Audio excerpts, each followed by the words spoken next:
앞에 나오신 사랑 가정마다 함께 하시고 은혜 주실 주님께서 한 주간 유월한 달 동안도 지켜주시기를 예수님의 축복합니다. 같이 인사하실 때 유월한 달 승리합시다. 인사하겠습니다. 승리하시기를 축복합니다. 승리하셔야 우리가 주님의 은혜를 덧입게 되죠. 믿음으로 승리하지 못하면 하나님의 은혜도 깨닫지도 못하고 누리지도 못합니다. 예수 믿는 우리는 무슨 힘으로 산다고요? 여러 번 제가 질문을 드렸었는데 안 믿는 사람들은 밥심으로 산다고 많이 해요. 밥 먹어야 살 수 있어. 밥심이 무슨 우리가 살아가는 힘이야 이렇게 말하지만 예수 믿는 우리는 다르죠. 우리는 무슨 힘으로 살까요? 하나님이 공급하시는 힘으로 사는 줄로 믿습니다. 하나님이 은혜 주셔서 살고 힘 주셔서 살고 능력 주셔서 살고 하나님께 지켜주시니까 우리가 사는 줄로 믿습니다. 그래서 그 능력 달라고 그 은혜 달라고 오늘도 하나님 앞에 가까이 나오고 또 주의 이름으로 구하고 기도하고 또 하나님을 찬송하고 하나님을 기쁘시게 하는 것이죠. 하나님을 기쁘시게 하면 하나님께서 우리에게 은혜와 복을 더해 주시니까. 근데 그 기쁨은 오직 한 가지. 무엇으로 하나님을 기쁘시게 할 수 있대요? 히브리서 말씀에 보니까 11장 6절에 무엇이 없이는 믿음이 없이는 기쁘시게 못하나니. 이런 믿음 없으면 기쁘시게 못한답니다. 믿음 없으면 예배를 드리고 헌신을 하고 또 우리가 열심을 다해도 그것이 하나님의 기쁨이 되지를 못한답니다. 근데 믿음이 있으면요, 조금 부족해도 연약해도 남보다 덜해도 크게 문제되지 않더라고요. 그 나머지를 하나님께서 다 감당할 수 있도록 해주시고 채워주시고 또 하나님께서 보충해 주시는 것을 우리가 경험하게 됩니다. 그러니까 있는 모습 그대로 부족하면 부족한 대로 항상 우리가 뭘 가지려고 힘써야 될까요? 믿음을 가지려고 힘써야 돼요. 그러니까 하나님이 어떻게 하면 기뻐하실까? 주님 마음에 들 수 있을까? 하나님이 원하시는 그런 삶이 될 수 있을까? 그래서 그 믿음으로 한 걸음 한 걸음 나아가다 보면 주님이 기뻐하시는 삶의 자리에 우리가 서 있게 됩니다. 갈 때는 몰라요. 내가 살아가면서는 지금 내가 어디 있는지도 제대로 모를 때도 있습니다. 근데 믿음으로 가다 보니까 행하다 보니까 살다 보니까 어느 순간에 뒤돌아보니 그 모든 삶들이 하나님의 은혜였구나. 하나님의 손길 안에 우리가 있었구나. 이것을 깨닫게 됩니다. 마태복음 13장에 보면 여러 천국에 관한 그런 이제 비유를 예수님께서 말씀을 합니다. 천국은 마치 이와 같다. 여러분이 기억나는 천국의 비유들 여러 가지 있잖아요. 대표적인 게 무슨 비유를 하고 있죠? 밭에 감추인 보화 같다. 천국은 또 어떤 사람이 들에다가 씨앗을 뿌렸는데 그 씨앗과 같다.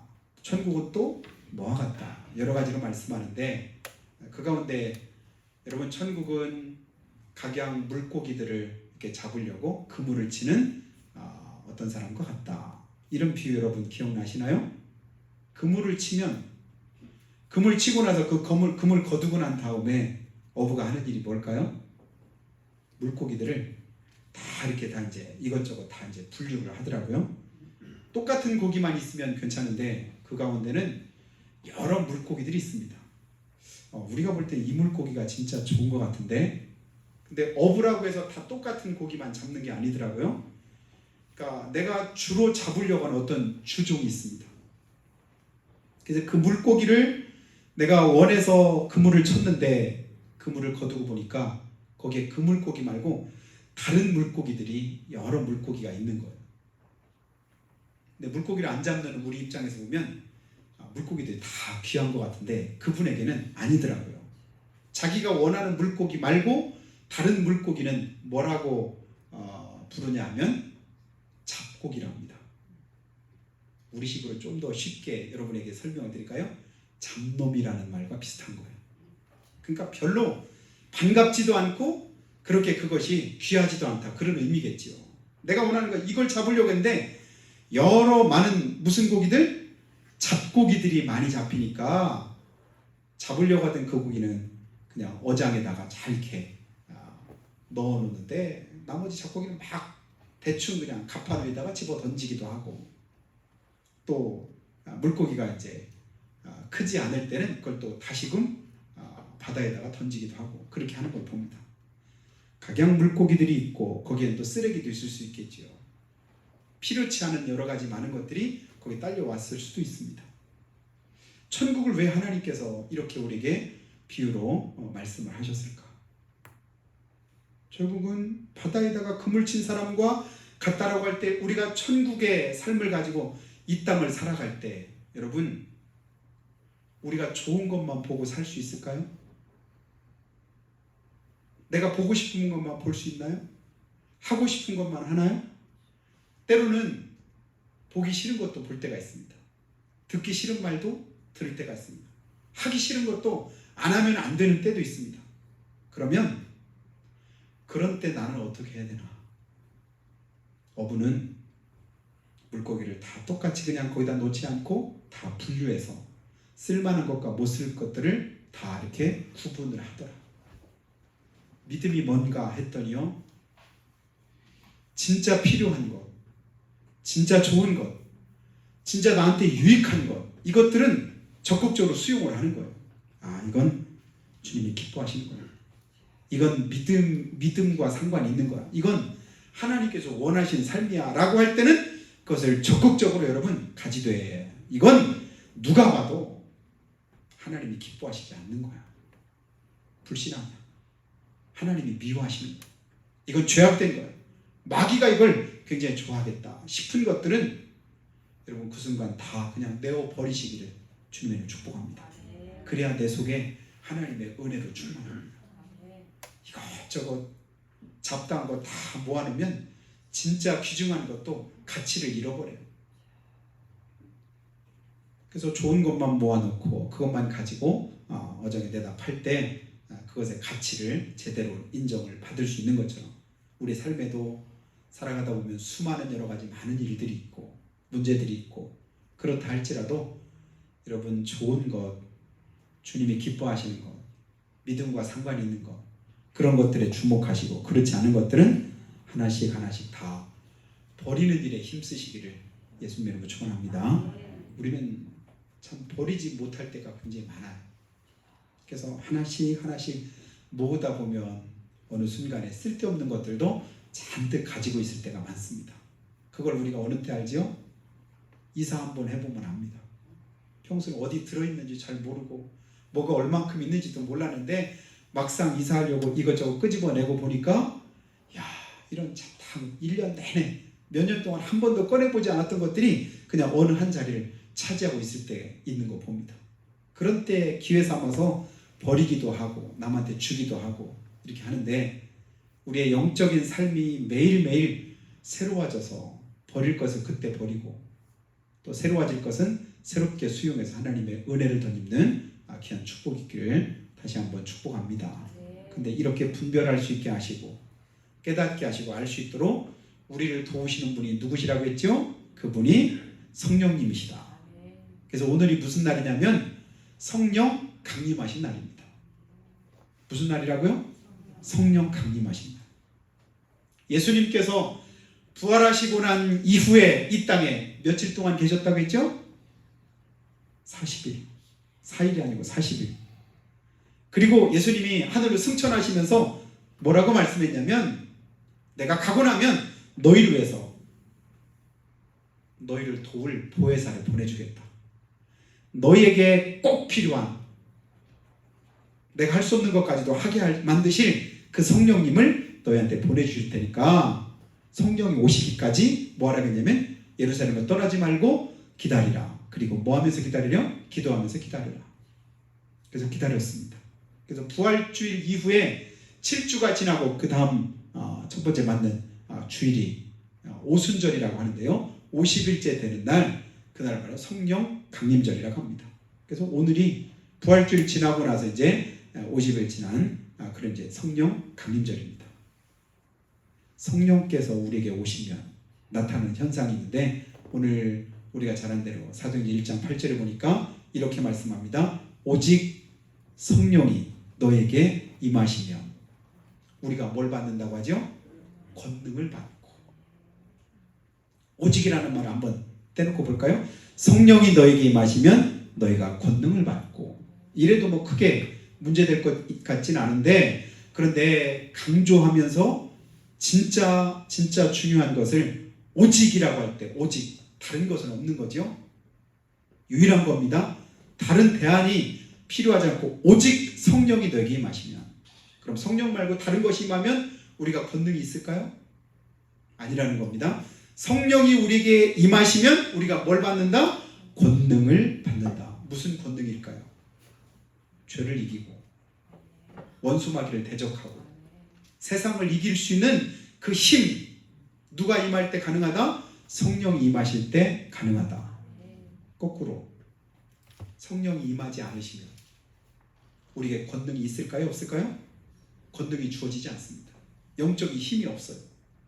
교회는 나와도 성경은 읽어도 예배는 드려도 우리 안에 세상을 이길 힘이 주어지질 않습니다. 누가 안 계시면 성령이 나를 붙들어 주시고 나를 도와주시지 않으시면 그 힘을 우리가 공급받지를 못해요.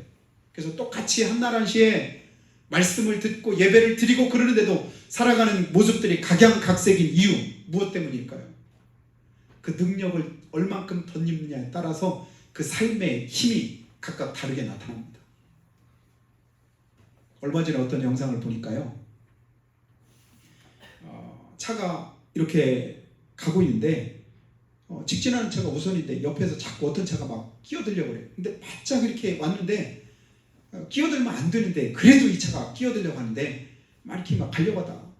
원래는 가고 난 다음에 끼어들면 되는데 그래도 그냥 한참 머뭇거리다가 이 차를 이제 앞으로 오게 만들어줬습니다. 그런데 이렇게 양보해준 차가 작은 경차예요. 그리고 끼어든 차가 고급 외제차입니다. 근데 그래도 그렇게라도 끼워줬으면 고맙다고 하고 가야 되잖아요. 깜빡이라도 이렇게 켜주고 손이라도 들든지. 근데 그때부터 한참 동안을 이 차가 앞에서 막 가다 서다 그래서 그냥 시비 걸기 싫으니까 왼쪽으로 다른 차선으로 가려고 하니까 또 그 차선으로 막고 2차선 한참 동안 이렇게 실랑이를 막 하는 거예요. 왜 그랬을까요? 감히 차냐고 조그만 게 그냥 이 외제차를 그냥 바로 양보를 안 해주고 뒤늦게서 양보를 해줘. 괘씸하다, 기분이 좀 상하다, 아마 이런 기분이 들었나 봐요. 한참 동안 그러다 그래도 이 사람이 온유한 사람인지 아니면 어떤 사람인지 몰라도 계속 그렇게 한참 가는데 어느 신호등 앞에 이렇게 딱 서니까 차 문을 열고 확 나오더니 그 차 있는 데로 오는 거야. 유리창을 손으로 팍 내리라고. 근데 조금 있다가 그 작은 경차에서 내린 사람이 키가 190가량 되는 거야. 그리고 몸무게가 한 100kg 정도 넘어가는 건장한 체구의 남자가 내리니까 갑자기 이 사람이 후닥 하더니 자기 차로 가더니 쏜살같이 막 도망가. 겉보기에는 작은 차 타니까 차가 작지 운전사가 작은 게 아니잖아요. 그렇죠? 차는 커도 운전자가 작을 수 있고 차는 작아도 운전자가 클 수가 있어요. 제가 왜 그걸 하냐면 저희 고향에서 진짜 힘이 장사인 어떤 형님이 있었거든요. 그분은 키도 크고 건장하고 그러니까 동네에서 힘이 제일 커. 누가 봐도 그 사람이 최고. 근데 처음으로 그분이 차를 탔는데 무슨 차를 탔냐면 진짜 그때는 옛날에 티콘가요? 응? 차 중에 제일 작았던 길에 가다가 껌 붙은 거 있으면 차 가다 왜 섰나 봤더니 껌에 걸려서 껌에 붙어가지고 이렇게 농담도 하는 그 작은 차를 타고 가는데 이 머리가 천정향에서 차문에 이렇게 닿는 거예요.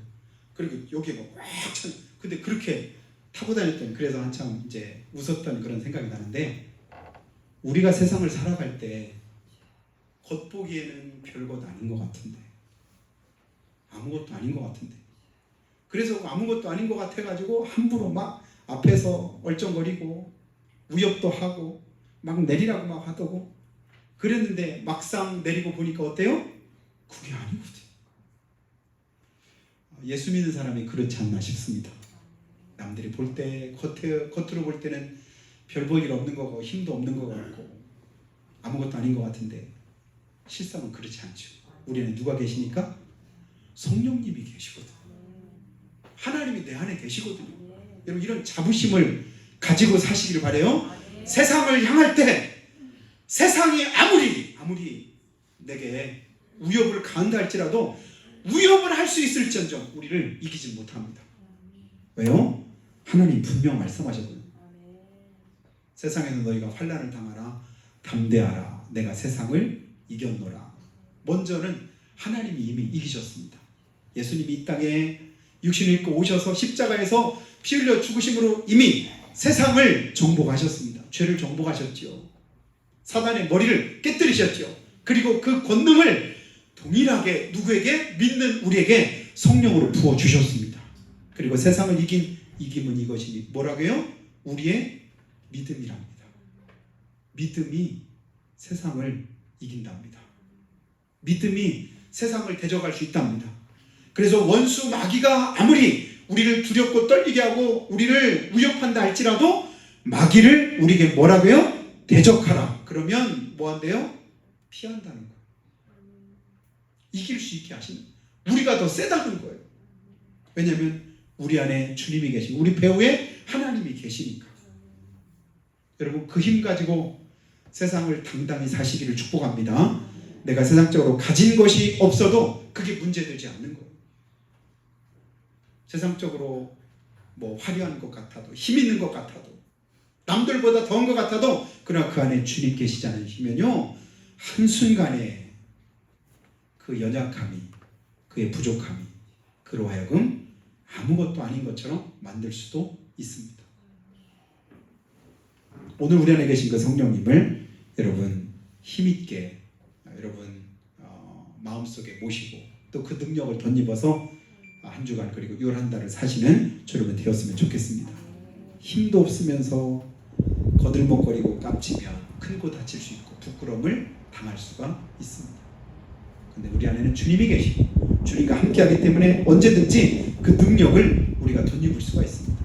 그래서 오늘 말씀에 오직 성령이 너에게 임하시면 너희가 뭘 받는다? 권능을 받는다. 그 힘이 내 안에 이미 주어졌다. 한번 따라합시다. 그 권능이 내 안에 있다. 성령의 권능이 내 안에 있다. 아멘, 아멘. 근데 원수 마귀는 자꾸만 그냥 귀에 속삭여. 너 같은 게 하면서 어쩌고 저쩌고 하는데 그런 소리에 귀 기울이면 안 돼요. 그런 말은 빨리 버리는 거예요. 이 잡고기가 들어왔네. 잡것이 여기에 잡혔네. 그렇게 여러분 무시하시기 바랍니다. 그래서 귀신을 대할 때는 악한 영을 대할 때는 우리가 그냥 저주하면서 묶임받고 흉악 결박을 풀고 떠나갈지어다 도망갈지어다 더러운 귀신아 악한 영아 그러면서 우리가 막 강하게 대적하잖아요. 그러면 성령께서 우리 안에서 역사하시고 우리를 도와주십니다. 여러분 베드로가 이 성령을 못 믿기 전에는 예수님 앞에 큰 소리 탕탕 쳤잖아요. 다른 사람 다 버려도 저는요 주님 안 버려요. 여기 있는 사람들 다 버려도요 저는 끝까지 안 버려요. 그리고 뭐라고요? 죽으면 죽었지 죽을지라도 내가 주님을 끝까지 따르겠습니다. 장담했습니다. 그 장담이 불과 몇 시간 못 갔던 거 여러분 아시잖아요. 그래서 예수님께서 그 장담 듣고 나서 너 큰 소리 치지 마. 오늘 밤 다 굴기 전에 네가 나를 3번이나 모른다고 부인할 거야. 주님 무슨 소리예요? 내가 왜 그렇습니까? 나 무시합니까? 나 못 믿습니까? 그래도 못 믿는다. 여러분 육신의 우리 자신들은요 못 믿을 존재입니다. 여러분 해마다 수없이 지금까지 살아오면서 신년 될 때마다 송교영 신예배 드리면서 얼마나 많은 다짐과 또 각오를 하나님 앞에 하고 하나님 앞에 약속을 드렸습니까? 근데 그 약속대로 지키고 또 살아왔던 그런 삶이 얼마나 있었습니까? 넘어지고 또 넘어지고 또 하나님 말씀대로 살지 못하고 여전히 우리의 부족함만 그대로 드러나는 우리의 삶인 것을 봅니다. 결국 주님 말씀하신 그대로 계집종 한 명 앞에서도 자기 믿음을 고백 못하더라고. 너도 예수님과 한 패지? 무슨 소리야? 무슨 소리야? 나 몰라. 아니야. 그러면서 오히려 저주도 하잖아. 그랬던 그가 불과 얼마 못 돼가지고 어떻게 바뀌어요? 전혀 다른 삶으로 바뀝니다. 어떻게 바뀌었죠? 성령을 받고 보니까 그 권능이 그 속에 임하니까 전에는 아니야 그러면서 어두운 곳으로 도망갔어요. 사람 없는 곳을 찾았어요. 다른 사람들이 볼까봐 무서웠습니다. 이제는 아니에요. 사람들은 어디 있나 찾아다닙니다. 전에는 쫓겨다녔는데 숨어 다녔는데 이제는 자기를 드러내고 어떻게 해요? 사람들이 어디 많은가를 보는 거예요. 그 사람들을 모읍니다. 큰 소리 칩니다. 너희가 하나님의 아들이신 구주 예수 그리스도를 너희가 잡아 죽였는데 그가 바로 하나님의 아들이시다. 주와 그리스도로 하나님께서 우리에게 주신 분이 바로 이분이시다. 너희들 어떡할래? 그대로 있으면 너희들도 지옥 갈 텐데. 너희들 회개 안 하면 하나님께서 너희를 자녀 삼지 않으실 텐데 빨리 돌이켜 회개해라. 그러면 주의 앞으로부터 유쾌하게 되는 날이 너에게 임하게 될 것이다. 돌이켜 회개하면 유쾌하게 되는 축복된 삶이 되게 임한다. 그 말씀 듣고 한날에 맞다. 그 말 듣고 보니까 맞다. 전에는 그냥 소리치면서 잡으려고 하고 죽이려고 하고 위협하고 그래도 그냥 아무 소리도 못하던 베드로였는데 그 베드로를 감히 어느 누가 그 앞에 나서는 자가 없었습니다. 다들 어찌하고 통회하고 자복하고 눈물을 흘리면서 그날에 회개했는데 회개한 수가 몇 명이에요? 3,000이나 되는 사람들이 돌이켜 회개하고 그리고 침례받고 자기 믿음을 고백하더라. 놀랍지 않습니까? 누가 그 일을 했다고요? 베드로가 한 게 아니에요. 베드로 속에 계신 성령께서 베드로를 통해서 하나님이 그 일을 나타내셨습니다. 그럼 오늘 나는 연약하지만 부족하지만 내가 서울 강남에 사는 것도 아니고 이름 홍성 제일 살기 좋은 근마에 살긴 하지만 그러나 내 속에서 주님이 역사하시면 얼마든지 나도 그 일을 행할 수 있다. 믿으시기를 축복합니다. 나도 얼마든지 힘있게 능있게 살아갈 수 있다. 내가 이제 늙었고 나이 많고 자녀들을 위해서 해줄 것도 없고 손주들에게 용돈 줄 것도 별로 없지만 여러분 그건 못 줄 수도 있어요. 그게 다가 아닌 거예요. 사도행전에 보니까 베드로와 요한이 함께 성전으로 기도하러 가는 그때 성전 미문에 누가 있었죠? 안진뱅이가 있었습니다. 나면서부터 안진뱅이 걸어본 적이 없어요. 그래서 그곳에서 매일같이 사람들이 거기다 데려다 놓으면 당시에 뭐 휠체어가 있겠어요? 뭐가 있었겠어요? 사람들이 업어다가 놓고 들어다 놓고 그 자리에다 놓으면 하루 종일 거기서 들어오고 나가는 사람한테 구걸하는 일이 이 사람이 할 수 있는 유일한 일이었습니다. 베드로와 요한이 가니까 쳐다보는 거예요. 왜 쳐다볼까요? 목적은 한 가지입니다. 좀 도와달라는 거죠. 근데 베드로가 했던 말 여러분 아시죠? 은과 금은 내게 없거니와. 여러분 은과 금은 내게 없거니와 내게 있는 거 있는데 너 줄까? 그가 달라는 게 뭐죠? 은과 금을 달라는 거예요. 돈 좀 한 푼 달라는 거예요. 근데 나 없는데? 근데 믿음 없을 때는요 세상에서 없는 것 때문에 우리가 주눅들잖아요. 그렇죠? 남보다 나는 가진 게 부족한데 배운 게 부족한데 가방끈이 짧은데 다른 사람보다 힘이 없는데 다른 사람은 잘나지 못했는데 이건 아무 문제가 안 됩니다. 당당하게 말하잖아요. 나 은과 금 없다. 그런데 그것 때문에 내가 부끄럽고 그것 때문에 내가 창피하고 그것 때문에 내가 초라하고 이게 아닌 거예요. 내게 있는 거 더 좋은 거 있는데 줄까? 더 좋은 거 있는데 줄까? 그러면서 묻는 거예요. 나사렛 예수 이름으로 명하노니 일어나 걸으라. 그에게 줄 수 있는 최고의 선물을 누가 줘요? 베드로가 주잖아요. 그 능력이 어디서 나왔을까요? 성령님을 통해서 그에게 주어졌습니다. 그럼 내 힘으로는 할 수 없잖아. 믿음 생활을 내 힘으로 합니까? 못해요. 하나님이 주셔야 합니다.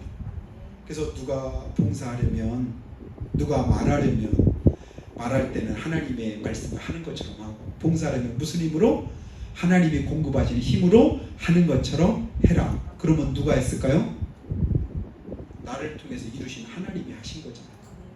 그러니까 하나님께 영광이 되고, 믿음으로 하나님께 영광을 돌리니까 하나님이 기뻐하시고, 하나님이 기뻐하시면요, 후이되어 흔들어 차고 넘치는 복을 달라고 안 해도 하나님이 주시더라고요. 주십니다. 그 은혜를 주십니다. 30년 전에 제가 처가에 이제 31년 전이구나. 30년 전에 결혼했었으니까 처음 인사를 이렇게 하러 가니까, 제가 어디 신학교 다니다 왔죠? 침례신학교 다니다 왔다니까. 저쪽 포항에서는 후져가지고 촌사람들이랑 침례교를 잘 모르더라고요. 침례교가, 왜냐면 거기는 장로교 바치려는 거예요. 그래서 한참 동안을 저보고 침례교, 장로교 목회를 하면 안 될까, 이런 이제 제안을 저희 처가에서 여러 번 저한테 했었습니다. 근데 제가 지금 어느 교단 목회를 하고 있죠? 침례교 목회를 하고 있잖아요. 이번 주 농선회 그 정기총회가 포항에서 있어가지고 포항에 있는 어떤 우리 침례교를 갔는데, 저희 장인어른한테 포항에 중앙침례교회라고 있습니다. 포항 중앙침례교회에서 모이는데, 저희 장인어른이 이야, 그 교회 굉장하던데, 89세 되신 저희 장인어른이 그 교회 대단하던데, 극동방송에 나오는 설교를 가끔 이렇게 들으시고 그분이, 그리고 거기 소문들이 야, 뭐 교인들도 막 1000명도 넘게, 전에는 침례교가 어딘지 잘 모르는 그런 지역에서 지금은 손가락 안에 드는 큰 교회. 야, 저도 말로만 이렇게 들었는데 처음 가봤는데 교회가 그렇게 우람하고 아주 진짜 그 이상 좋은 그런 지역이 없을 만큼 진짜 제일 좋은 곳에 교회가 있더라고요. 이렇게 농촌에서 목회하시는 목사님들 오셨다니까, 그 교회 담임 목사님이 말씀이라도 뭐라고 하셨다고 하냐면, 선교사들보다 더 고생하시는 분이 농어촌에서 목회하시는 분들이다. 그랬다고, 그분이 잘 섬기고 싶다고, 그래가지고 자기 교회에서 그냥 저녁도 대접을 해주고 선물도 주고, 또 제일 좋은 삼성구 호텔에서 하룻밤 잘 수 있게도 해주고, 이렇게 아주 그냥 이렇게 섬기는, 역시 어떻게 하나님이 이렇게 축복하셨나 봤더니 침례교회 4대째인가 5대째 목회자 집안이더라고요. 제가 그러면서 이런 생각했습니다. 하나님 앞에는 진짜 공짜가 없는 것 같다. 야, 믿음의 역사는 진짜 사람의 계산으로 되는 게 아닌 것 같다. 하나님이 갚으시는 은혜가 있구나. 하나님이 역사하시면 이런 일들이 있구나. 전에는 침례교회 의상 자체가 없었던 그 지역에서도 진짜 이렇게 좋은, 이렇게 큰 역사를 누가? 하나님께서 이루시는구나. 그렇다면 뭔 우리도 당당할 수 있습니다. 누가요? 주님이 우리 안에서 역사하시고, 주님 안에서 함께 하시면 얼마든지 가능하다. 제가 이렇게 교회 안에 있다가 가끔 이제 세상 가운데 갈 때가 있잖아요. 백화점을 갈 때도 있고, 어디 뭐 시내를 갈 때도 있고, 그런 데를 가다 보면 저도 모르게 무슨 생각이 드냐면, 가끔씩 내 모습이 왜 이렇게 초라하지? 이런 느낌이 들 때가 있어요. 그래서 거꾸로 생각. 교회 안에서는 내가 할 말 다 하고 큰 소리도 치고, 가끔 막 목소리가 너무 크다고 이렇게 말할 만큼 설교 시간에 힘있게 그냥 소리도 치기도 하는데, 야, 거기서는 큰 소리 치는데 밖에 나오니까 별것도 아니구나. 왜냐면 세상 사람들이 큰 소리 치면 알아줄까요? 누구냐고 하겠죠. 뭔데, 네가 뭔데 그러냐고 말할 수 있지 않겠어요? 세상 밖에서의 초라한 내 모습이 그래도 하나님 앞에서 당당할 수 있고, 또 그 속에서 내 위상을 스스로 가질 수 있으니 참 이게 하나님의 은혜구나, 그런 생각들을 제가 가끔씩 해보게 되는데요. 성령이 내 안에 거하시면 그 성령님과 함께하는 삶하고 그렇지 않을 때 삶이 굉장한 차이가 있습니다. 믿음 생활은 내 힘으로 되는 게 아니고 내 안에 계신 주님의 힘으로 되는 거구나. 그 능력으로 되는 거구나. 은과 금 내게 없지만 그래서 부족하다, 그래서 부끄럽다, 창피하다, 이게 아니라 더 좋은 거인데 나사렛 예수 이름으로 명하노니 일어나 걸으라. 그랬더니 일어나 걷는 놀라운 기적과 능력이 나타나더라. 내가 힘이 없지, 연약하지, 부족하지만 그래도 기도할 수 있습니다. 하나님 앞에 구할 수 있습니다. 예배할 수 있습니다. 하나님의 은혜 가운데 구할 수 있습니다.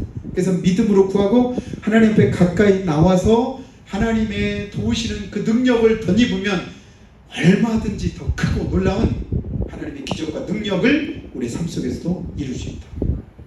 그 능력 덧입게 되기를 주님의 축복합니다. 그러면 오직 하나입니다. 누가요? 성령님이 내 안에 역사해 주셔야 됩니다.